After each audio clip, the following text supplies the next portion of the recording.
Hello, ladies and gentlemen, welcome to Studio One. Food notes with Ansal നമ്മൾ കഴിഞ്ഞ പ്രാവശ്യം ഒരു ഹെൽത്ത് സെഗ്മെന്റിന് നമ്മൾ തുടക്കം കുറിച്ചിരുന്നു. നമ്മൾ ഒരു ഡെന്റൽ റിലേറ്റഡ് ആയിട്ടുള്ള ഒരു ഡിസ്കഷനാണ് നമ്മൾ തുടങ്ങി വെച്ചത്. ഡോക്ടർ ഗോവിന്ദ് ആയിരുന്നു നമ്മുടെ കൂടെ ഉണ്ടായിരുന്നത്. ഇപ്രാവശ്യം ഡോക്ടർ ഗോവിന്ദ് തന്നെയാണ് നമ്മളോടൊപ്പം ഉള്ളത്.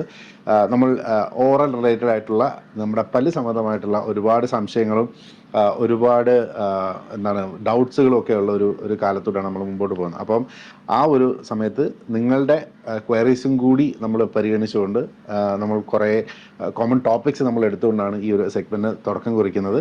അപ്പം welcome to food notes with Ansal.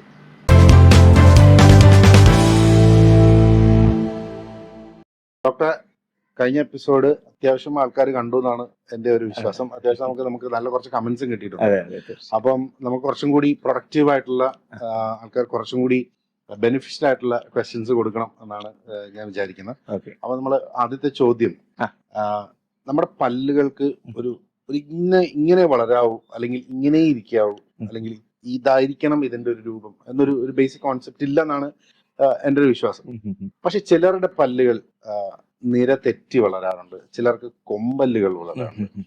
ഇപ്പം നമ്മുടെ ആക്ട്രസ് സൗപർണിക, അവരുടെ പല്ല് അവർ ചിരിക്കുമ്പോൾ തന്നെ ഒരു പ്രത്യേക ഭംഗിയാണ്. അപ്പോൾ എന്താണ് ആ പല്ലിന്റെ അത് എന്താണ് അതിന്റെ ഒരു സയൻസ് എന്താണ്?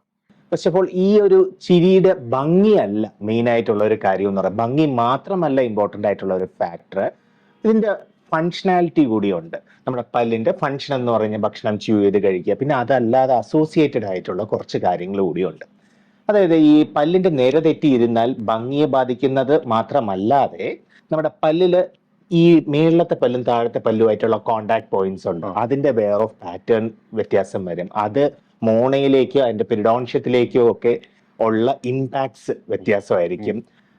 പിന്നെന്താ പറയുക, നമ്മുടെ TMJ ജോയിന്റ് എന്ന് പറയും. ഈ ജോയിന്റിന് വളരെ കാലം കഴിയുമ്പോഴത്തേക്കും ചെറിയൊരു ജോയിന്റ് പെയിന്, ഇവിടുത്തെ മസിലിനുള്ള സ്റ്റിഫ്നെസ്, അങ്ങനെയുള്ള കാര്യങ്ങൾ. ഇത് ഒരു രീതിയിൽ ചിന്തിക്കുമ്പോഴത്തേക്കും. അല്ലാതെ വേറൊരു രീതി ചിന്തിക്കുകയാണെങ്കിൽ ഈ നിര തെറ്റിയ പല്ലുകളുടെ ഇടയിൽ എപ്പോഴും ഫുഡ് എൻട്രാപ്പ് ചെയ്യാനുള്ള ചാൻസസ് ഉണ്ട്, ഫുഡ് ലോഡ്ജ് ചെയ്യാനുള്ള ചാൻസസ് ഉണ്ട്.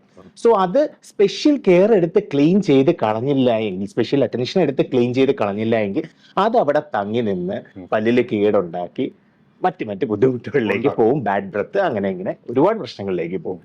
സോ ഇതിന് ഒരു മനസ്സിൽ ചോദിച്ച ആ ചോദ്യത്തിന് ഒരു സിംഗിൾ ഉത്തരവല്ല, അത് പല ഡയമെൻഷനിൽ അതിൻ്റെതായ കാര്യങ്ങളുണ്ട്.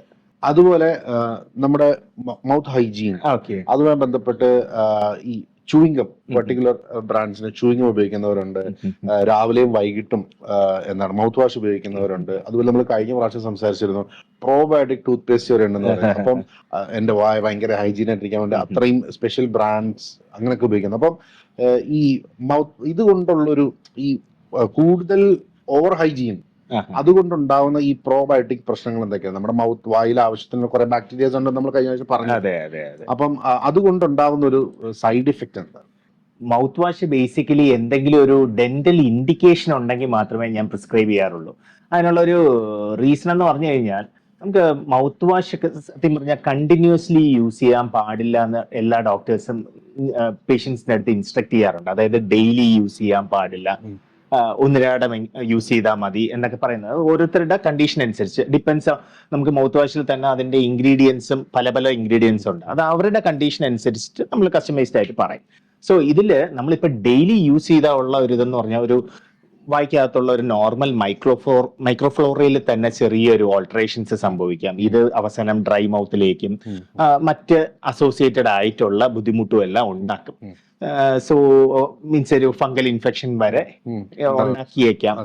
പിന്നെ ഇത് തന്നെ ഒരു സ്റ്റെയിനിങ് ഉണ്ടാക്കാനുള്ള ചാൻസും ഉണ്ട്. ഡെയിലി മൾട്ടിപ്പിൾ ടൈംസ് യൂസ് ചെയ്ത് കഴിഞ്ഞാൽ ഈ മൗത്ത് വാഷ് തന്നെ ഒരു സ്റ്റെയിനിങ് ഉണ്ടാക്കാനുള്ള ചാൻസസ്, പല്ലിന്റെ കളറിൽ വ്യത്യാസം വരുത്താനുള്ള സ്റ്റെയിനിങ് ഉണ്ടാക്കാനുള്ള ചാൻസസ് ഉണ്ട്.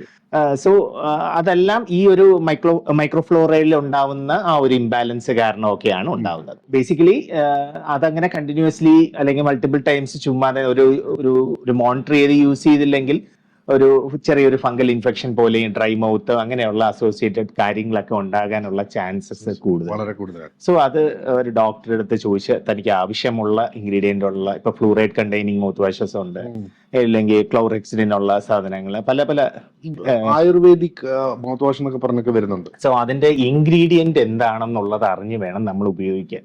നമ്മൾ എന്തിനാണ് യൂസ് ചെയ്യുന്നത് എന്നുള്ളത് അറിഞ്ഞിരിക്കും. പർപ്പസ്. അതെ അതെ അതെ.